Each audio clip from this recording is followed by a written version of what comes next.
As the world processed the explosions in Caracas in the early hours of January 3rd, a scene straight out of a movie was unfolding in the private quarters of Miraflores Palace. Nicolas Maduro was not alone. By his side, captured by the United States Delta Force, was the woman Washington has been pursuing for over a decade, the lawyer who got Hugo Chávez out of prison in 1994, the strategist who turned a bus driver into the most wanted dictator in the hemisphere, the first lady who refused to be called First Lady and demanded the title of First Combatant, Cilia Flores. Dragged from the bedroom alongside her husband at 3:45 in the morning, under the thunder of explosions shaking the capital. It wasn't accidental. She was on the priority target list from the very beginning of the operation's planning. Reports indicate that Maduro screamed at the Delta Force operators, called them invaders, imperialists, said it was a coup d'etat, that history would judge the United States. Cilia remained silent, fixed stare, calculating until the very last moment, as if she already knew there were no more cards left to play. The contrast was brutal. He was screaming. She was silent. He was losing control. She was maintaining composure. In that bedroom at 3:45 in the morning, it became clear who had always been the true brain of the regime. For the U.S. Department of Justice, she's not just the president's wife. She is the fundamental piece that sustained the Chavista regime for over a decade. The true political power in Venezuela. The Delta Force operators had specific orders, Maduro and Flores together. Not one without the other, because separating the couple would leave half of the regime's brain still functioning. But who is Cilia Flores really? How did a lawyer from humble origins build the most resilient dictatorship in Latin America? And now that she's imprisoned on American soil, will she reveal the secrets that could destroy what's left of Chavismo? If you want to understand how power really works behind the curtains, subscribe and like this video now. What I'm about to reveal in the next few minutes will change the way you see Venezuela. Cilia Flores is not just the president's wife. She is the architect of the system, the engineer of power, the strategist who transformed Chavismo into an unbeatable political machine. A lawyer graduated from Santa Maria University in Caracas, specialized in labor and criminal law, intelligent, meticulous, relentless, characteristics that made her indispensable from the very first days of the Bolivarian movement. Her story is intertwined with the birth of Chavismo. Hugo Chávez attempts a coup d'etat, fails, gets arrested, many soldiers deserted.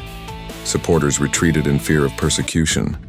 The establishment wanted Chávez rotting in jail, but Cilia saw something different in that imprisoned lieutenant colonel. She saw potential. She saw the future.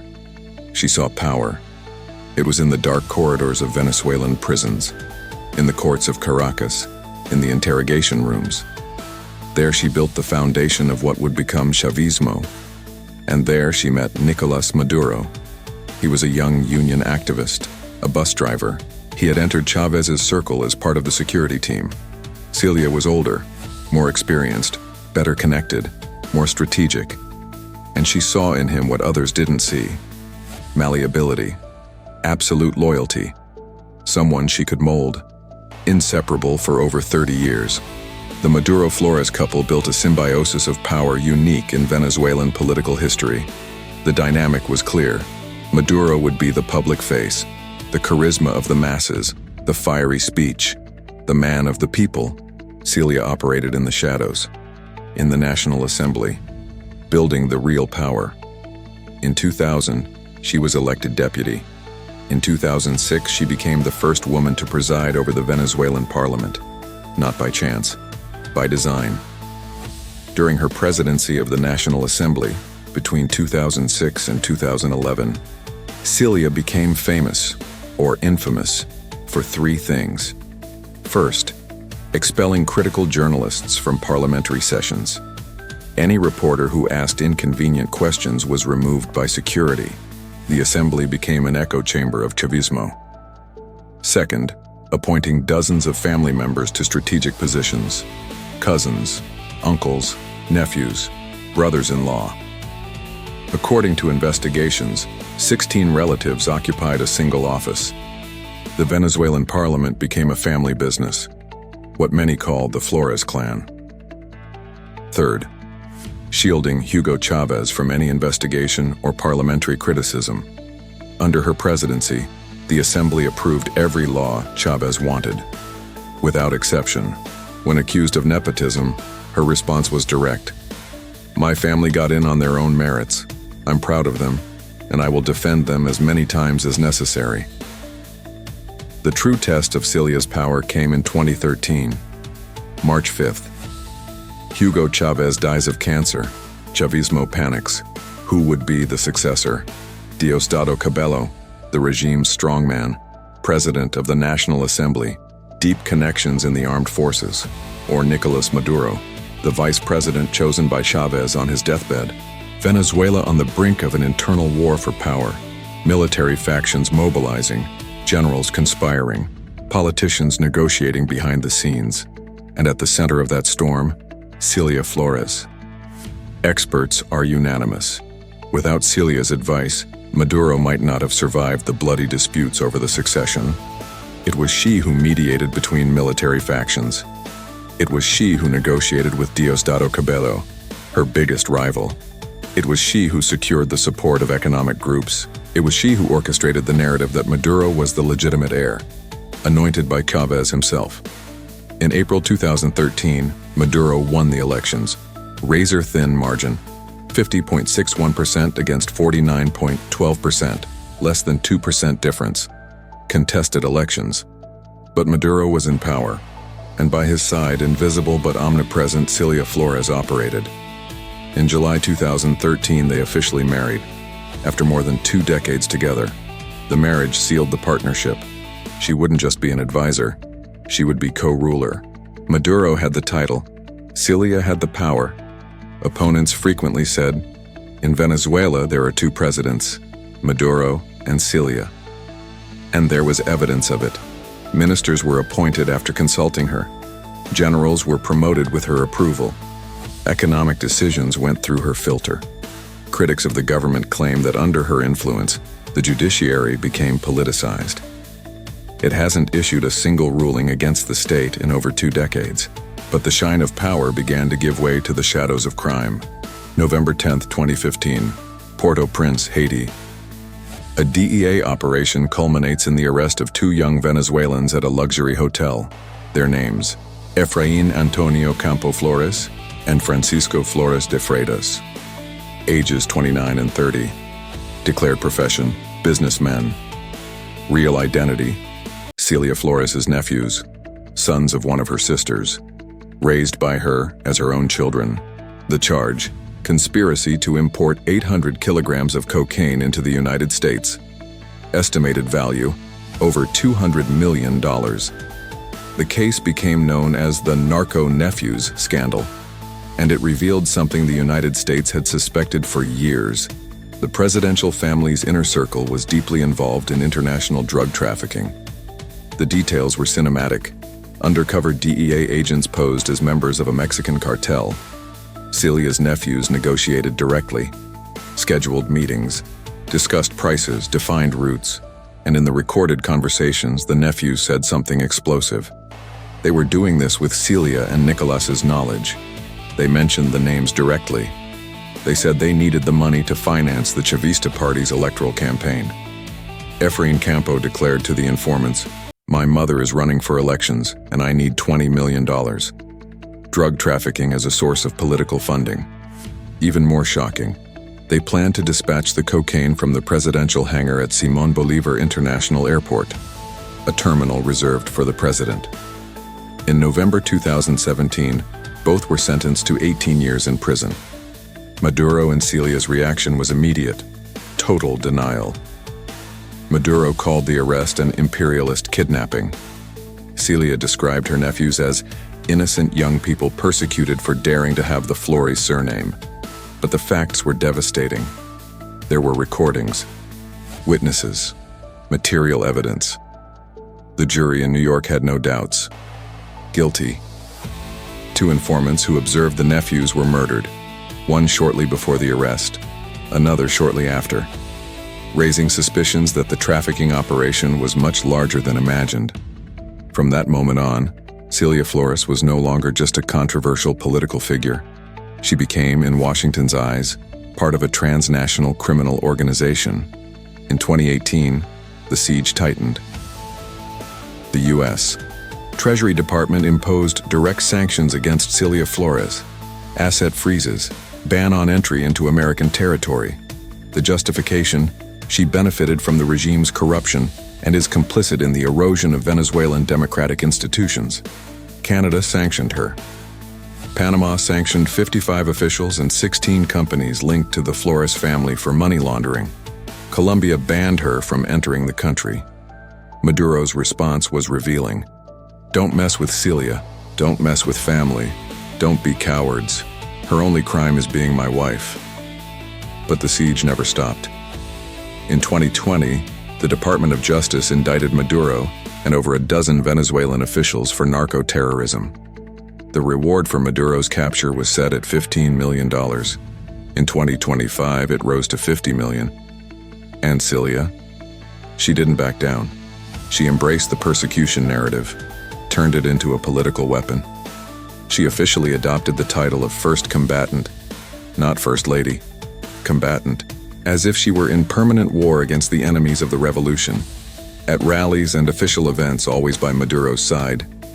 Not as a decorative wife, as a commander, dressed in Chavista red, speaking with the same fiery rhetoric as her husband. Her influence went far beyond protocol. January 2nd, 2026. Ideal weather conditions. Green light for the operation. January 3rd, 2 a.m. Delta Force. Target: fortified residents in the hills of Caracas. American intelligence knew Maduro and Cilia weren't sleeping at Miraflores Palace. They were in a private residence, armored, protected. 2 modified Chinook helicopters. Operators dressed in black. Night vision. Suppressors on weapons. Near absolute silence. Simultaneous bombings on strategic military bases kept the Venezuelan armed forces occupied. Coordinated chaos. While everyone watched the explosions, Delta Force moved in the shadows. 3:45 a.m. Forced entry. Security personnel neutralized without fatal shots. Orders were to minimize casualties. Maduro was in the master bedroom. Cilia by his side. Handcuffs. Hoods. Rapid extraction. Helicopters took off under covering fire. F-35 fighters escorted to the transfer point. From there, military transport plane. Destination: United States. Total duration of the operation: 17 minutes. Cilia Flores is now on American soil. In federal custody. She will be taken to the Southern District of New York. The same court that convicted her nephews in 2017. The same court that convicted El Chapo Guzman. The formal charges against her: narco-terrorism conspiracy, cocaine importation conspiracy, possession of machine guns and destructive devices, accepting bribes to broker meetings between traffickers and Venezuelan authorities. Potential sentence: life in prison. But Cilia has a card she can play: cooperation. Federal prosecutors love cooperating witnesses. If she agrees to testify against other regime members, Diosdado Cabello, corrupt generals, complicit businessmen, she could get a deal. Reduced sentence, maybe parole. The big question is, Cilia Flores, the strategist who kept secrets for decades, who protected the regime even when her nephews were imprisoned. Will she betray now? Or will she remain loyal to the end? In Venezuela, without Cilia, the regime is orphaned. Diosdado Cabello may try to take control, but he doesn't have her subtlety. He doesn't have the connections. He doesn't have the ability to mediate internal conflicts. Generals who answered to her are now without clear leadership. Some may negotiate with the new government. Others may try to resist. The fragmentation is real. The capture of Cilia Flores is in many ways more devastating to Chavismo than the capture of Maduro. Maduro was the face. Cilia was the brain. Maduro spoke. Cilia decided. Maduro signed decrees. Cilia wrote the decrees. Venezuelan political analysts are unanimous. The regime can survive without Maduro. It cannot survive without Cilia, and now she's 7,000 kilometers away. Locked in an American federal cell, no communication with Venezuela, no ability to coordinate resistance. The upcoming trial promises to be the most impactful legal event of the century, not just for the alleged crimes, but for what will be revealed. Because Cilia Flores knows everything. She was present at every important meeting, heard every conversation, knows every scheme, has every secret. If she decides to talk, and that's a huge if, what comes to light could dismantle not just the Venezuelan regime. It could expose international corruption networks, implicate businessmen, politicians from other countries, even foreign leaders who did business with Caracas. Cilia Flores is a complex figure, a villain to some, a hero to others. For Venezuelan opposition members, she's the symbol of everything that went wrong.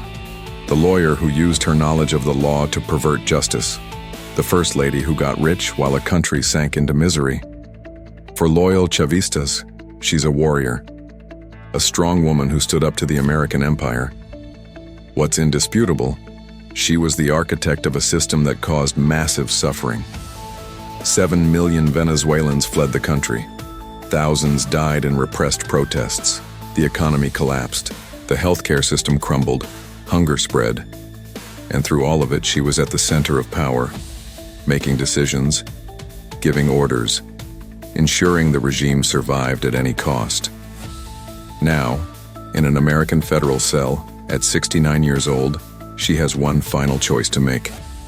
Cooperate with American justice, reveal secrets, destroy allies, reduce her sentence, or remain loyal, fight in the courts, risk life in prison, maintain the code of silence. The whole world will watch this drama unfold. Every hearing will be international news. Every witness will be analyzed. Every piece of evidence will be debated. But regardless of the outcome in court, history's verdict has already been delivered. Cilia Flores will be remembered as the architect of one of the most destructive regimes in modern Latin America. This is the story of Cilia Flores, the first combatant, the brain of Chavismo, the woman who knew too much. Tell me in the comments, do you think Cilia will talk? Or will she go down silent?